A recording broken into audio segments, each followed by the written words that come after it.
of new creation. Our free will, our choice then becomes that lets us participate in the awesomeness of creating a new creation.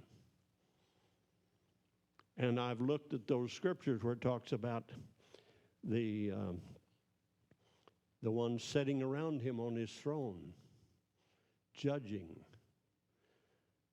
I'm sure I'm looking at it, not in. I seem like I see something in that perhaps that's not just something way off here in the future, but in our final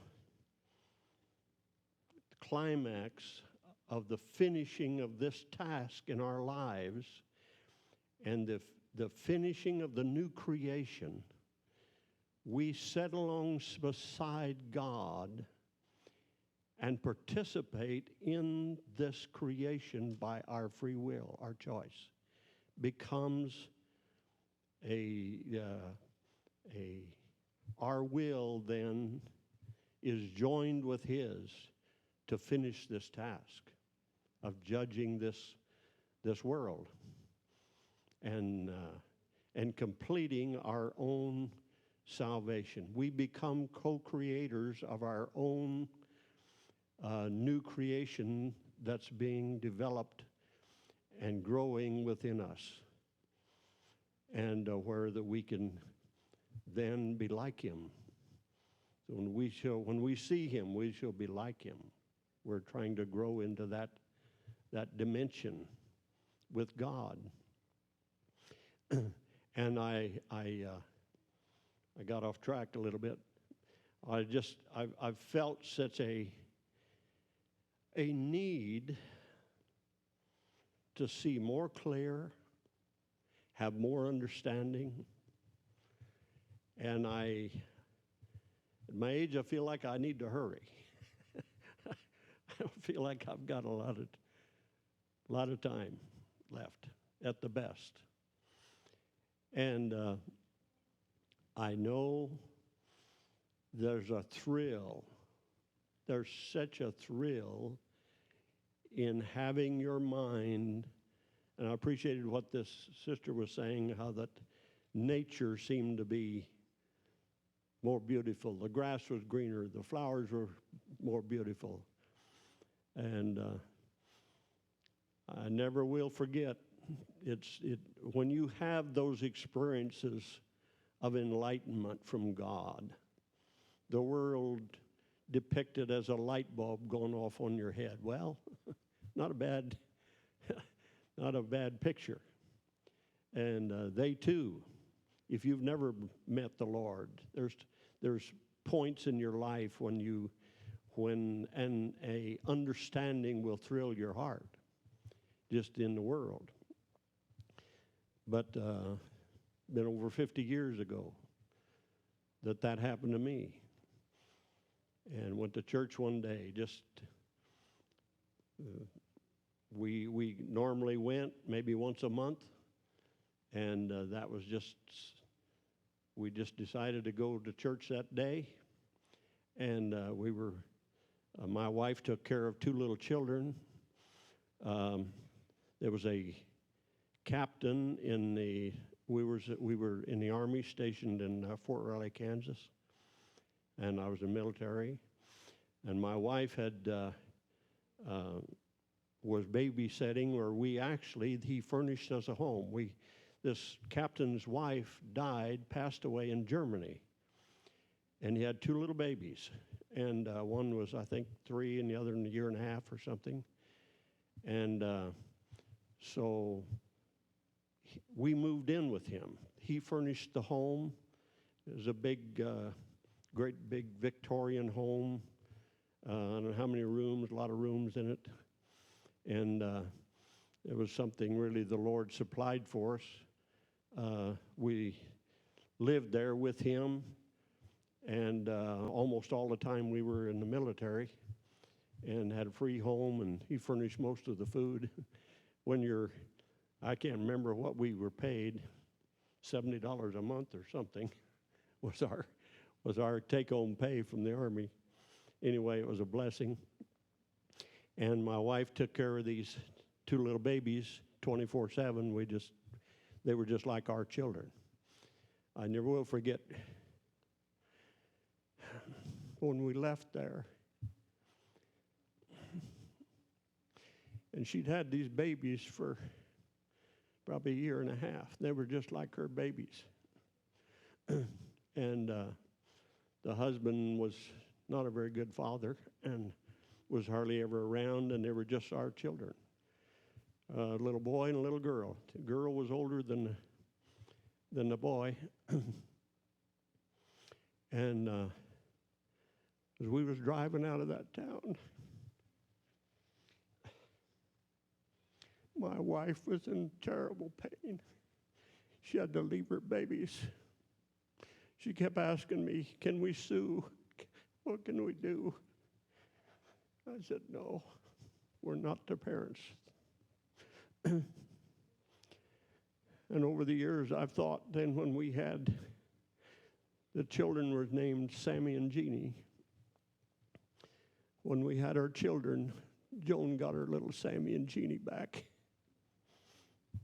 The girl was older than the boy. They were just exactly like that.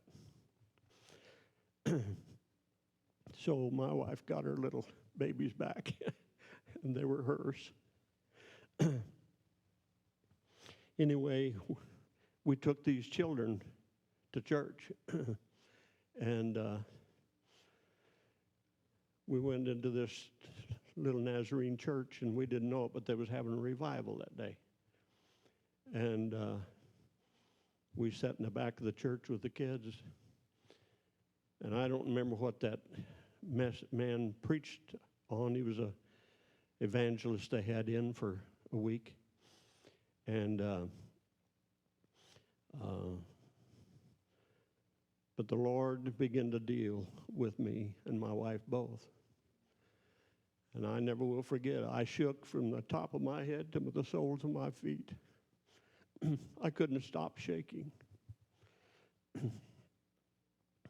And I'd made other starts for the Lord over the years.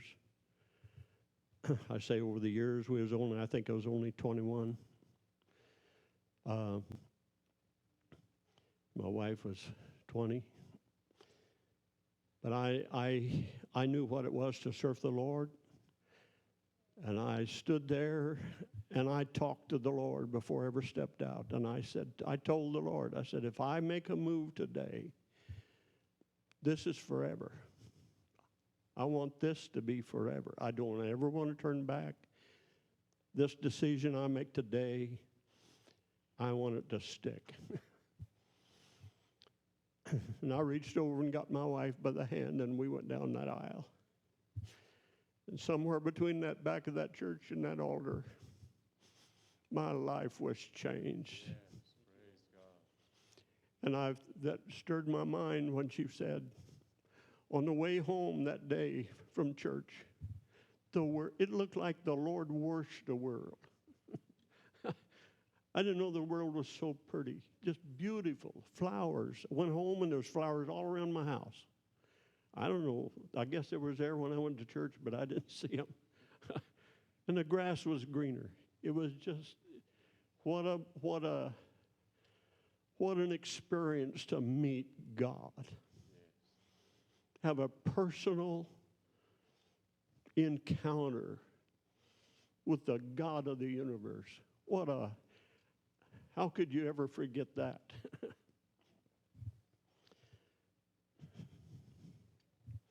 Anyway, what a life it's been. What a wonderful life it has been. To be able to work the way I have had a personal relationship with God. I'm not much to get in my closet and spend 3 or 4 hours in prayer. I've never been. I guess I'm kind of like Martha in the Bible. you're cumbered about many things. I'm busy. But while I'm busy, I'm talking to the Lord. He walks with me. He talks with me. And many days, I come to the end of the day having talked to him all day long. And what an honor. What a thrill. Yeah. I always thought when I'd get old, that life would be boring. I'm ready to start all over again. This is an exciting way. This has been a wonderful life to live. Have to with your friend to be God. And I've been doing some research and trying to figure out a way to talk about it, but I haven't figured it out yet. But I'm trying to learn how to better communicate with the Lord. How do you talk to God? We say we feel him. We do. I'd like to refine that. I'd like to grow in that. I'd like to develop in that. I know what it is to live. And I hope you don't misunderstand this. But I know you know what I'm talking about. There's nothing more thrilling in life than to live in the Spirit. And that's not magic. That's not something far out. That's just being in mental connection with God. That's what that means. You're hooked up. You're in contact. You're communicating. That's living in his Spirit. To where that your thrill in life is living in that communion with God. What a thrill it is to live in contact with God. And I'm thrilled. I'm thrilled with life. Been through a lot of things the last few years, and it's just a product of old age. Everybody goes through it. You'll go through it. If you're 10 years old, someday you may know what I'm talking about. It's just a phase of life that you go through, and it has its temptation, just like every other phase in life that's peculiar to that age and development in our growth with God. But in spite of all of that, it's been a wonderful walk with my Lord. And I crave more of it. I'm satisfied, but I'm hungry. And I hunger for his fellowship and his richness in our lives. And I love you all. I love this place. I owe my life to this place and to God.